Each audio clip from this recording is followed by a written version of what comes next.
fanafody mahasitrana ny covid-19 tsy tokony mbola hisy tompo-teny fatratra ho nahita izany hoy ny profesora mpitondra teny eny amin'ny CCO Ivato. Olana goavana any Ambovimbeandroy lasa nivadika olana politika.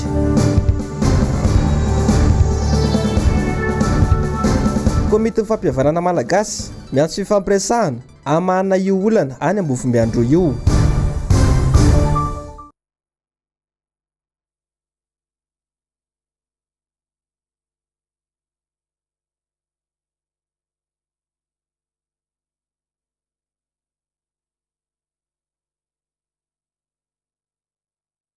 Amin'ny farany hoentsika manokatra izany vaovao izany dia nitatitra mahakasika ny coronavirus eto Madagasikara. Raha ny vaovao farany mahakasika ny coronavirus dia nisy tranga vaovao anankitelo androany, izany hoe misy olona telo vaovao lehilahy nitratranyity tsimbokaretina ity. Raha ny fitambaran'izay olona vozay zany hatreto dia 570 ny 770 kosa nisan'ny olona mbola manaraka fitsaboana ny amin'ny tobim-pahasalamana ary nisy telo ihany koa sitrana tao anatin'izany tsy nisy ny maty ary tsy nisy ihany koa ireo olona ataontsika hoe tena mitondra ny aretina izay atahorana amin'izao fotoana izao. Fa ny amin'ny lafim-baovao hafa kosa indray ny amin'ny resaka politika sy ny fiainana amin'ny ankapobeny any Ambovimbeandroy ihany no hoentsika manao ity vaovao ity. Nihitatra olana politika ny fifanandrinana teo amin'ny mpiaramonina sy ireo manam-pahefana ao Ambovimbeandroy ao amin'izao fotoana izao. Androany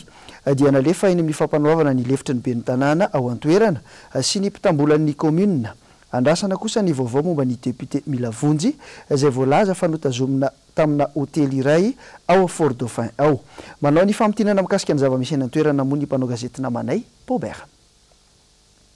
Miteraka fivakisana eo amin'ny tontolon'ny fiarahamonina sy politika ny tranga niseho teto Ambovimbe ny alarobia fa 17 ny volana aprily lasa teo izay niafara tamin'ny fampiasana hery. Hery tsy mitovy na mifanandrina ny hery voafantina avy amin'ny vahoaka izay nonina teo amin'ny toeran'io izay notoana ny komuna etsy ankilany ary ny hery mpanjakana etsy andanin'izay izay teo ambany fibaikony solon-tena-mpanjakana eto an-toerana. Ankilany ireo mpomba ny komuna izay toanany solombavam-bahoaka Milavonjy Andreas Philobert izay milaza fa ny harany tsindry azo ilaina ataon'ny mpitondra fanjakana ary andan'ireo mpomba ny fitondrana izay milaza fa ara-dalàna ny fanesoran'ireo olona eny fanadia tao anatiny fampiasan-kery ary izany. Na samy eo amin'ny mpiaramonina aza dia tsy karitra misy fifankatahorana na eo amin'ny fampikasoana fotsiny ihany satria matahotra ny andany sy ny ankila ny mety hiharatsia ny toe-draharaha. Fantatra ihany koa fa notanterahan'ny mpitandro filaminana anio ny famindrana any Tolagnaro ireo mpiasan'ny komuna izay voatontonona ho lohandohany tamin'ny hetsika fanoherana iny. Tsy mbola mazava hatreto ny mety ho anton'izay etsy ankilany ny fitazomana ny solombavam-bahoaka Milavonjy Andreas Philobert izay atao andrimaso eny amin'ny hotely iray eny Tolagnaro izay hiveriny mpanara-baovao fa tsy mbola ara-dalàna noho izy mbola tsy nesorina aminy ilay antsoina hoe immunité parlementaire. Ny fakanambavany etsy ankilany noho izy ahina ho nanome baiko ireo mpitantana ny komuna amin'izao fitokonana izao. Mety izay antony izay no mahatonga ny komuna Ambonivohitra Ambovimbe na dia tsy manao fitokonana azy dia tsy misy mpiary ankehitriny, tsy mihodina, tsy miasa, mivangongo ny fako, miverina mivarotra an-dalambe ireo mpivarotra raha toa ka efa nialany zany fanao zany teo aloha, tsy misy mandray ny abantsena, miverina ny gaboraraka. Araka ny loharanom-baovao voamarina hatrany dia efa volana maromaro no marary ny ben'ny tanànan'ny Ambovimbe Androy vaovao ka ireo lefiny no mandray an-tanana ny raharaha mahazatra rehetra talohany nisehoan'iny sakorokiny.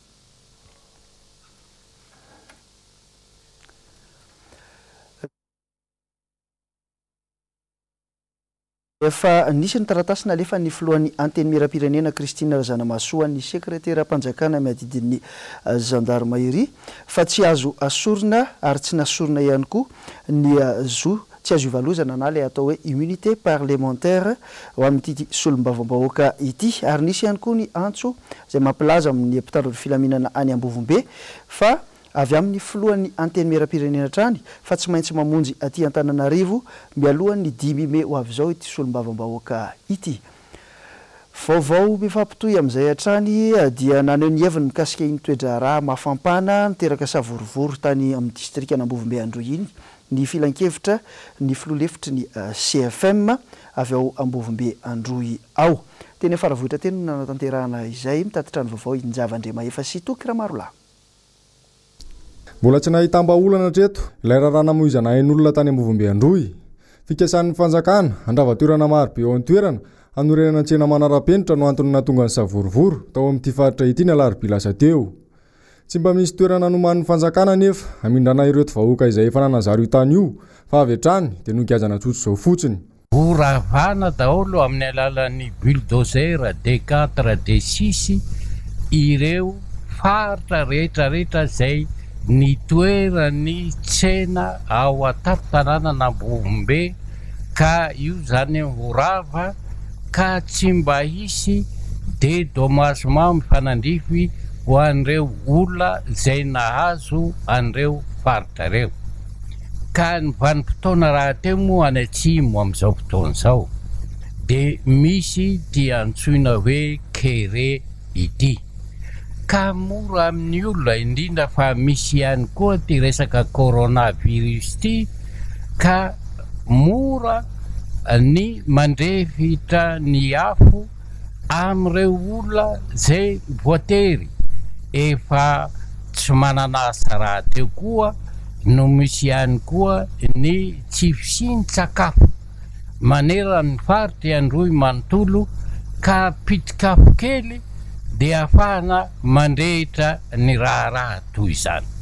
Tsy misy afa-tsy ny fifampiresahany andaniny sy ny ankilany no hitako vahaolana mahomby. Ilaina ny fampandrosoana ny tanàna saingy mila jerena ihany koa ny fahasahiranana sedrain'ny mponina any an-toerana. Heverina fa misy lahara-pahamena tena ilain'ity faritra ity sy ireo vahoaka ho aminy. Mbola lavitra ny lalana raha ny ady amin'ny kolokolo no resahana eto Madagasikara araka ny tafa izay nataon'ny mpanao gazetiny MBS tamin'ny tompona andraikitra teo anivon'ny CFM androany dia manamarina izany indrindra. Nomena Andriamana Misata sy Mathieu Princy. Miverina manjaka ny kolikoly amin'izao fotoana. Endrika maro misehony izany. Voatondro ho isan'ny anjakan'ny kolikoly ihany koa ny resaka fitsarana eto an-toerana, lasibatra ny resaka fitaterana nasionaly sy regionaly. Moa tsy hampisy ny kolikoly sy ny tsolotra manerana ny lalana diaviny ny tomobily iny mandra-pahatongavany any amin'ilay tanàna farany izay aleha dia voatery izy manao ny tsy fanaony ary dia lasa isaky ny misy ny polisy routière dia iny zany manome vola hatrany hatrany ary tsy mijanona mihitsy satria ohatran'izay foana na faritra aiza mitoetra foana ny fanaovana kolikoly ary tsy voahaza ny zo aman-kasy ny mpanjifa ny fomba fampiarana ny didy fitsarana dia tokony ho jereny ny fanjakana maefa ihany koa io satria eo amin'io mihitsy no misy ny fanitsakitsahan-jo. Raisiko anohatra ho tiranga anankiray izay noho ny hoe efa voatsolotry ny andaniny anga ny sehatra any amin'ny gendarmerie sy any amin'ny be ny tanàna dia tsy voantso mba any amin'ny tribunal ambaratonga voalohany izy dia tsy mahafantatra akory fa efa classé le raharahany any amin'ny tribunal.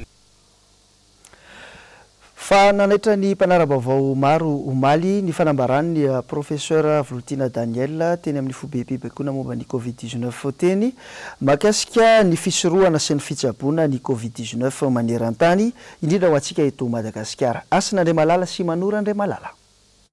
Na valalanina ny maro ny fandrenesana ny tena professeur mpitondra teny CCO Ivato Omaly tao amin'ny haino amanjery-panjakana momba ny fanafody fisorohana na masitrana ny covid-19 dia momba ny fisorohana indray zany sy ny fitsaboana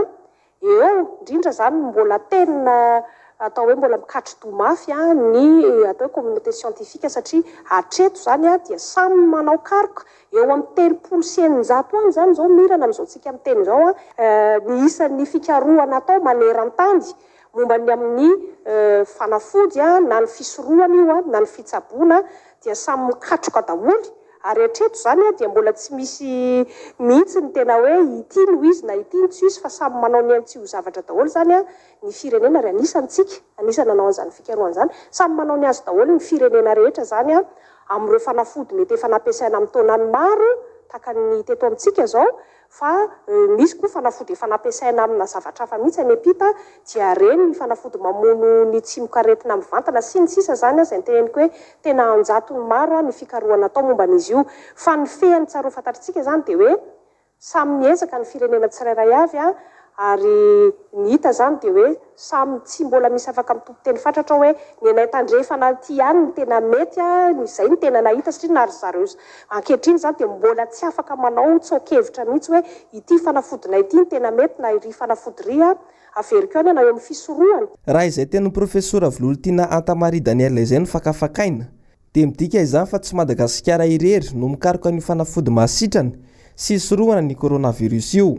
ary efa firenena maro afakoatran'ny Madagasikara no efa nahita fanefitra sy fisorohana ity virus ity saingy tsy mbola misy samy tompo-teny fatratra tsy mbola azo antoka tanteraka ihany koa ny covid organics raha ny tenin'ny profesora io no dinihina ny fitondram-panjakana nefa samy laza fa nahita fanafody fanefitry ny covid-19 sy sorohana izany raha tena misoroka sy fanefitry ny coronavirus tokoa ny covid organics nahoana no nakatina ny sekoly roa teny ambany ala etosy izay nahitana trangany coronavirus fa eo amin'ny lafim-baovao afa kosa indray eo amin'ny lafin'ny fanabeazana moa zany mifandraika amin'ny resaka coronavirus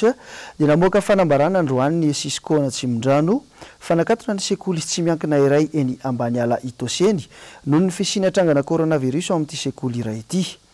nakatona toy izany ihany koa ny fianarana ao amin'ny UPP ambany ala itosy ny sekoly tsy lavitra ity sekoly nahitana ny covid-19 ity nakatona ny zampina anjanona ohatra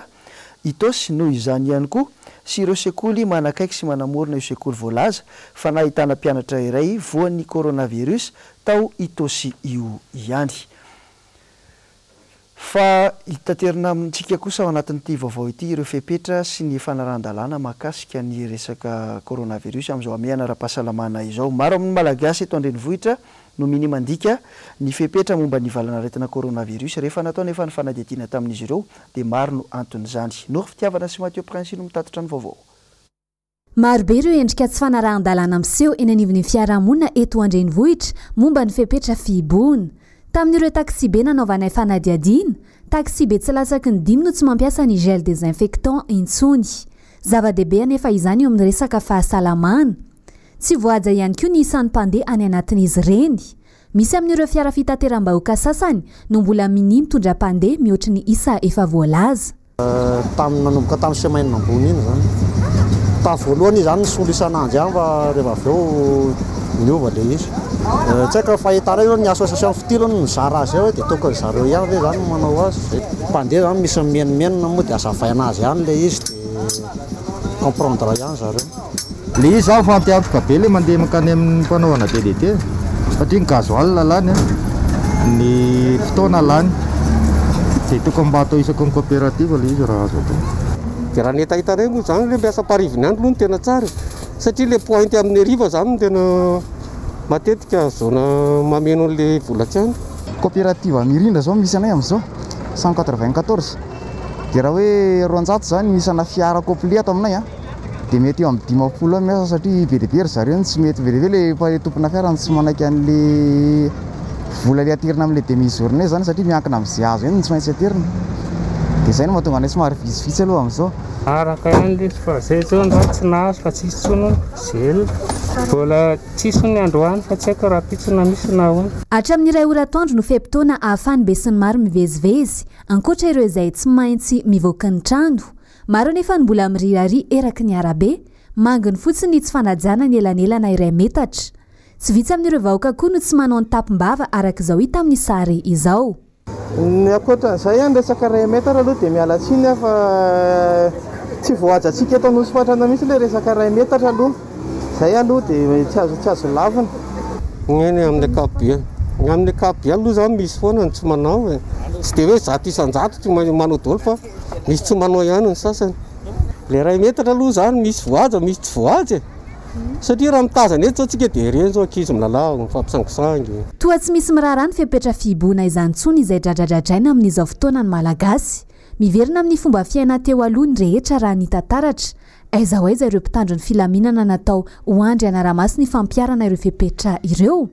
Mbola mahita olona mamafalalana tahaka ny hita sy nalaza tamin'ny fiandohan'ity herinandro ity ve ianao? Ho andry olona tsy manao tapimbava. Raha fehezana, mbola sarotra ny fampiarana ny lalàna eto Madagasikara. Raha mpitso no ankalazaina ny andro maneran-tany ho an'ny fahalalan'ny asa fanaovan-gazety, anisany ankalaza izany ary isetsika manokana hoentin'ny mpanao gazety eto amintsika mankalaza izay. Ny fanontaniana mipetraka nefa dia hoe aiza ho aiza tokoa ny fahafahana maneho hevitra izay eto amintsika mitombina ve sa manakory. Ny andindinin'izay hoentin'ny Jessica Miray sy Andry Rakotomalala. Namoaka ny laharan'ny firenena maneran-tany mikasika ny fahalalana maneho hevitra ny RSF tamin'ny faha 20 ny volana Aprily lasa teo ao anatin'ny fiatrihan'izao valanaretana Covid-19 izao. Tsy niesika teo amin'ny toerany Madagasikara, teo amin'ny laharana fa 450 amin'ny firenena 20 tao anatin'ny telotona izay.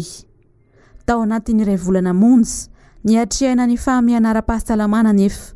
Orinasa tserasera iray no nahazo fampitandremana ary mpanao gazety iray no nahiditra am-ponja. Ilaza miara-mahita kosa tsika miainana eo. Maro ny teritery sy ny tsakatsakana nahazo antsika tamin'ny asasika. Ary taona rarotina za ity amiana ara-pahasalamana ity ifehezana kokoa atsika. Tombontsoa an'izy zany. Za mino fa tsy tombontsoam-pirenena zany.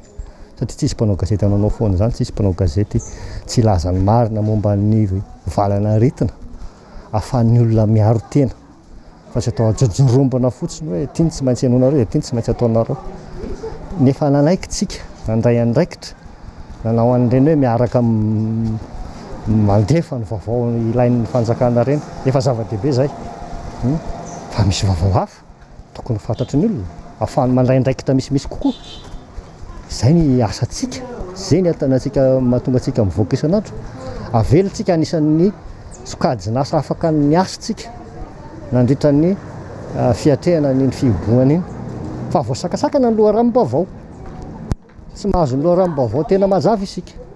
Izay ny manahirana tamin'ny asantsika tamin'ny fotoana tamin'ity krizy ara-pahasalamana ity. Manoloana izany, mitohy hatrany ny tolona ho an'ny fahalalana maneho hevitra ho an'ny mpanao gazety eto Madagasikara. Manoloana izany dia isy indrindra ny etsika iarahan'ny mpanao gazety rahampitso. Fandaharam-potoana amin'ny sivitsika eo amin'ny Tsangambato ny ho lafitry ny mpanao gazety eo Sorano. Eo antsika zany mijanona kely fotoana vitsivitsy fotsiny satria tsika koa tsy maintsy manaja n'ilay fepetra ara-pahasalamana. Mbola tsy fantatra izay fanambarana mivoaka amin'ny alina na mbola itoy ny fiboana na hitsahatra eo. Fa eo sika amin'ny sivy. Fotoana fohy kely ny janonantsika eo, hanamarinantsika ny maizy azy ny asa fanaovan-gazety eto Madagasikara. Fa aorian'izay tsika amin'ny folo dia hanomboka manao an'ilay fandaharana iombonana iarahana amin'ireo aina aman-jery samihafa eto Antananarivo izay isaorako mpanoka lasa ady etony. Ireo rehetra nanaiky hiara-mampita amintsika an'izany fandaharana izany. Anisan'ny ampita mivantana izay fotoana rahampitso izay ny fahitalavitra MBS. Anisan'ny tena niaina atao anaty fatiantoka tanteraka ihany koa ireo mpivarotra ara-malagasy etsy amin'ny sapanina Ambotrimanjaka etsy nandritra izay vanim-potoana ny fiboana izay. Zara raha mahalafo entana izy ireo raha nisy 500 ohatra ny mpivarotra teny an-tsena teo aloha, amin'izao fotoana izao dia tsy misy afa-tsy 300 tsony izy ireo. Jessica Miray sy Andry Rakotomalala no mitondra ny andinindiny izay. Ety amin'ny mpivarotra ara-malagasy, ety amin'ny sampanana Ambotrimanjaka no misy any amin'izao fotoana izao. Mitaraina tokoa ireto mpivarotra ireto manoloana ny tsy fandehanany tsena raha ny fitarainan'izy ireo efa nanomboka tany amin'ny volana Desambra no tsy nandeha intsony ny tsena satria dia miankina tanteraka amin'ireo vazaha-pizahatany ny tsenan'izy ireo. Efa ela nefa noho ny katony izay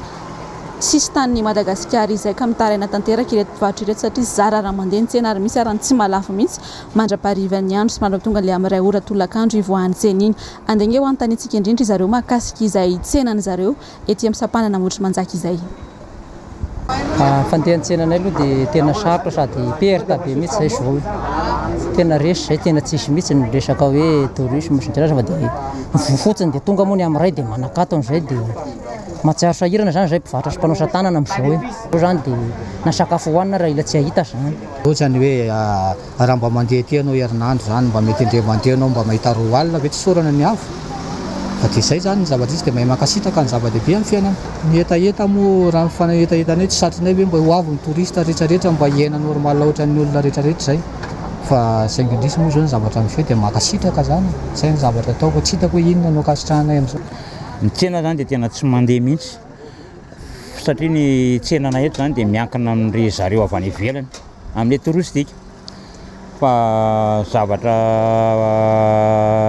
mavoana eto zany dia tena fatiantoka ray lavaka mihitsy ho an'ny tsena na le mpanampy ho an'le mpanampy kely aty nefa tsy mba nahazo an'izany hoe fanampiana dia hoe tsinjokely ray mahandro ara dia mba mitaraina zany zay raha mba tonga anareo any ny amin'izao ve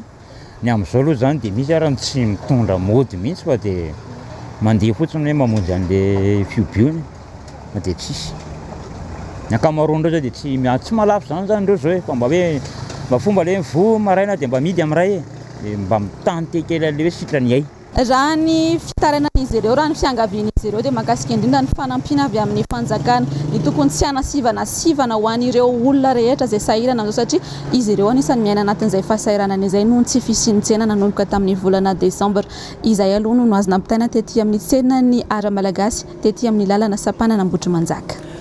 Eo amin'ny vaovaony finoana kosa indray dia mbola manakery ny fepetra fakana fahazahon-dalana isokatra ho an'ny fiangonana eto Andrenivohitra eny amin'ny prefektora eny fiangonana maherin'ny zato no naka izany teny Tsimbazaza araka ny fantatra androany Nory Fitiavana sy Andry Rakoto Malala.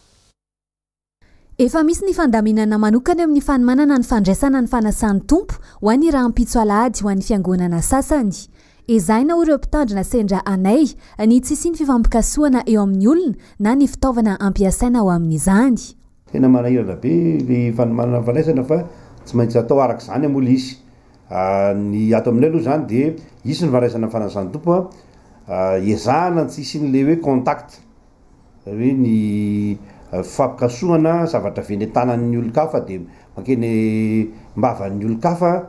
na makeny amin'ny vatany fa tsy misy zany fifampikasoana ao anatin'le fandraisana fa dia mifampikasoka amin'ny tompony olona fa tsy le samy olona koa zany dia misy fandaminana sady le fotoana koa zany tsy dia tena hoe lava be ny azahoana manao azy fa fohifohy ihany satria vitsy dia vitsy ny olona afaka mivavaka atao anaty trano fiangonana. Manana ny teny faneva manokana ny fiangonana FJKM amin'ity volana Mey ity dia ny fankatoavana ny fitariana ny fanahy masina. Raha ny eny amin'ny FJKM Salema vaovao 720 hektara, mahery ny 2,000 ny mpivavaka ka ny 10,000 no mpandray ny fanasan'ny tompo. Miditra inena ny fiangonana Rahampitso eny Antoerana. Rehefa miresaka ny hoe fitarian'ny fanahy masina io dia miresaka tsy misaraka amin'ny mihitsy ny fiangonana sy ny asany. Zay lazaina hoe tsy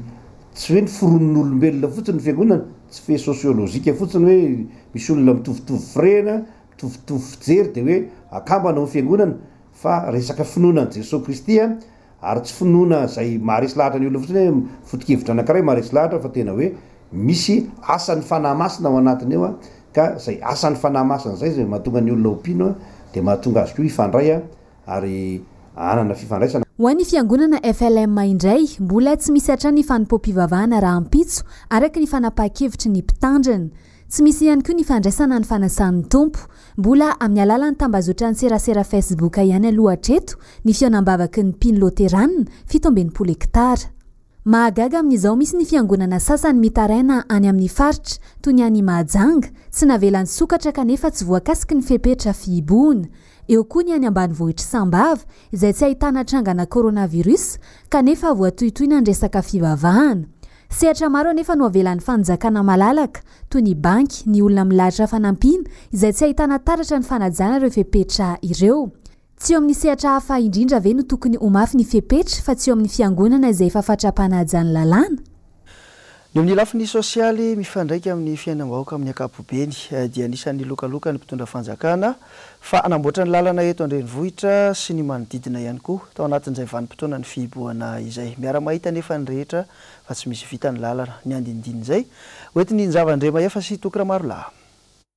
tsy mandry ny tany manjaka ny tsy fandripalemana sahirana ny akamaroan'ny olona sy mba avokoa ny akamaroan'ny lalana eto andrenivohitra variana loatra amin'ny fiadina amin'ny aretina coronavirus ve ny mpitondra ka tsy mahita ny olana isan-karazany ny anivon'ny fiarahamonina intsony raha ny resaka lalana fotsiny anefa izao no asiana teny dia isa amin'ny tarika betsaka amin'ny fampandrosoana ny firenena izany ity lalana etsy amin'ny faritra Tanjombato ity izao dia tsy mbola nisy na dia tompona andraikitra iray aza mijerina nahitra izay anefa dia mihasimba ity faritra ty anefa sokajiana amin'ilay antsoina hoe zone industrielle raha amina orinasa misy anay zany amin'ny akaiky eo aloha dia ny client aloha dia efa mimenimena aloha zany voalohany indrindra dia izay mpampiasa an'ilay lalana koa dia tena mimenimena mihitsiny koa amin'ny hoaniny eo dia mba mangataka izay amin'ny fitondram-panjakana zany mba tokony mba hijeran'io lalana io tsisy nijery mihitsiny io na atao hoe nipiasan'ny commune ary zany mahita hoe mivezivezy io nefa ohatrany tsisy fijerena hoe fanamboarana mihitsy le nanakaramana hoe tototopo daholo reny lavaka aty forelo makany iny dia tombo daholo le tegna godro le tamin'ny torisina zany le lalana taty ambony taty dia nitomony anatany ity dia tratran'le orana teo dia lasa lavadavaka indray manontantena ny mpity fanatanjahantena amin'izao fotoana izao hoe mbola mitovy ny fanamboarana ny kianjan'ny Barea sa efa mijanona tonga nanao fanadihadiana teny antoerana teny ny mpanao gazetiny MBS nomena Andriamana Misata sy Mathieu Prince ary nahita fa maro ny olona miatrana manoloana ny kianja afaka ray volana mahery eo dia higadona indray ny 9 Jona fankalazana ny fetin'ny fahaleovantena tsy manam-baovao firy momba ny fitohizan'ny asa izahay satria tsy nahazo alalana hiditra andrato vaovao tao raha ny feo eno aloha dia mitoetsy kelikely ny asa fanamboarana fitarainana noho ny fahaverezan'ny asan'ireo malagasy ny asa tao ny tena nisongadina nefa mitaraina fa tsisy intsony ny fifampitsinjovana eo amin'ny samy mpiray tanindrazana zay zany anisa mipiasa tato amin'ny stade Mahamasina dia zay zany mba anisa mba malahelo ihany sy mitaraina satria vao vita le forage dia najanona zay fa hoe vita ny antoka naindraiketan'le patron-anay teo amin'ny 20 jours zay ny asa tao zany dia vita le izy dia mijanona fa hoe miandry antoka hafa indray nefa hatramin'izao tsisy nefa zay olona manofa trano mamelombady amanjanaka le sinoa zany tena betsaka loatra no le gasy tokony zany raha mba atao le asa tokony gasy mibetsaka fa tsy ny sinoa satria ianao zao raha ho any asinina ve dia ianao malagasy indray no be dia be any fa tsy izy tompon-tany dia ohatr'izay mba zavatra mampalahelo amin'le izy zany fa ankoatran'izay dia misy ihany koa ireo nametraka fangatahana nandritra ny volana maro saingy tsy nisy valiny hatramin'izao ho an'ny sasany mbola tsy tafiditra kosa nefa dia mbola manana fanantenana izy ireo na dia efa mambolana aza ny miandro tena toerana raha ny fahitako an'le izy aloha misy fahatarana ihany le asa satria le mpiasa ao anatiny ao mbola tsy ampy nefa ny olona tia vela mibobaka be mitady asa tsy ampidirany zareo mbola tsisy aloha fa zay na eny tamin'ny tele mampiditra olona bobaka be aty Mahamasina mampiditra mpiasa nefa hatramin'izao mbola tsy hita aloha le mariny tsy matokony fahaizany malagasy zany fa ohatrany le sinoa zany ohatrany hoe manambonimbony tena misy zany rehefa tonga eto Madagasikara dia eo moa zany ny fitondram-panjakana zany tena sy mba mijery ny zonima malagasy samy malagasy ny aotra any dia mba jero ihany le vahoaka madinika fa tena mijaly zay ny amin'ity fitadiavany ity moa sasany moa amin'le misy manao tsolotsolotra ihany ny sasany amin'le ao hoe sy havana zandry zoky ohatrohatr'izany dia jerendro zareo amin'le hoe misy fianakavianay ao ohatrohatr'izay fa eo amin'ny maresaka iraisam-pirenena no antsika manohy ny vaovao misy ny vaovao nivoaka androany avy any La Frantsa momba ny amiana ara-pahasalamana izay maritra mambolana maromaro indray ny minisitry ny fahasalamam-bahoaka ny antoerana moa no nampita izay vaovao izay nanao ny angom-baovao Asin'Andriamalala sy Mano Randriamalala mitoetra amin'ny 24 Jolay ho avy zao ny amiana ara-pahasalamana à La Frantsa noho ny Covid-19 ny ministry ny fahasalamana ny toerana no nanambara izany androany teo anatrehan'ny mpanao gazety etsekelin'izay dia efa tsapa faleon'ny fihiboana ny vahoaka frantsay ka maro ireo mivoaka ny trano fonenany. Miamitombo isan'andro tokoa mantsy ireo olona mivoaka ny tranony any an-toerana na dia mbola anatin'ny fihiboana tanteraka aza. Androany ihany koa dia namoaka fanambarana ny ministry ny atitany ao la Frantsa fa miantso ny vahoaka ny an-toerana anaradalàna ny fitondram-panjakana mba ho mariky ny fifampitokisana eo amin'ny vahoaka sy ny mpitondra mba hisorohana ny fiparitahany Covid-19 indray ao la Frantsa ka hetsika avokoa ireo mpitandro filaminana sy ireo mpiatsehatra amin'izany ho fanakanana ny fivoahan'ny olona ny trano fonenany. Tao anatin'ny herinandro mahery zay dia nandeha be ny resaka tao amin'ny tambazotra sosialy teo amin'ny internet ihany koa fa nindosy ny fahafatesana ny filoham-pirenena Korea Tavaratra Kim Jong-un. Ao anatin'ity fanady adiny Asin'Andriamalala sy Manoran'Andriamalala ity dia ho fantarina ny marina mikasika an'izay. Nandeha feo ny herinandro maro zay fa nindosy ny fahafatesana ny filoham-pirenena any Korea Avaratra Kim Jong-un. Ao ireo milaza fa niatrika fandidiana ity filoha ity ka izay no nitarika azy ho tratry ny fahafatesana. Vao ny andohy ny volana aprily lasa teo iny no efa tsy nisy nahitany Kim Jong-un intsony ny pretendazana aminy ary tsy nisy vaovao ofisialy nanambara izay tena manjo azy sy ny toerana misy azy ka teo no teraka ny resabe manerana an'izao tontolo izao. Androany dia namoaka sary ny gazety iray any an-toerana izay akaiky ny fitondrana any Korea Avaratra fa nitokana orinasa iray fanodinana zezika i Kim Jong-un sy ny anabaviny sady mpanolontsaina azy Kim Yong-jong. Ity sary ity no nivoaka tamin'izany izay nanam-porofona fahasalama tsara sy velona ny filohan'ny Korea Avaratra ho hiatrany ny votoatiny ity gazety iray ity. Raha momba ny coronavirus any amin'ity firenena iray ity dia tsy mbola nahitana tranga an'ity virus ity ao Korea Avaratra raha ny tatitra ofisialy. Mafy dia mafy ny fanaraha-maso amin'ireo olona mifamezivezy any an-toerana na dia tratra ny fahirano noho ny Covid-19 ary ireo firenena tsy lavitra azy toa ny Chine sy Corée du Sud. Dia iny maresaka iraisam-pirenena iny ihany koa tompoko lasy tompoko vavy no namarana ny vaovao. Ampatsahivana ihany isika fa rapitso no ankalazana ny andro maneran-tany amin'ny fahalalany asa fanaovan-gazety. Isika eto Madagasikara dia anisany ankalaza izany rapitso amin'ny 14 ny hetsika ary misy ny fandarana manokana irahan'ireo fahitalavitra eto Antananarivo ao amin'ny TV Plus Madagasikara ny MBS dia anisany andray anjara ao anatin'izay. Ankasitrahana tompoko lasy tompoko vavy ny safidinao miaraka amin'ny MBS ao anatin'ny fampahalalam-baovao. Izay ny vaovao farany tamin'ity herinandro ity. Amin'ny herinandro kosa dia mbola vonona ny fampahalalam-baovao ny MBS hikaroka ny mahasoa sy ny vaovao marina ho anao. Mametraka mandrapitafa ao manaraka samy io teny Andriamanitra.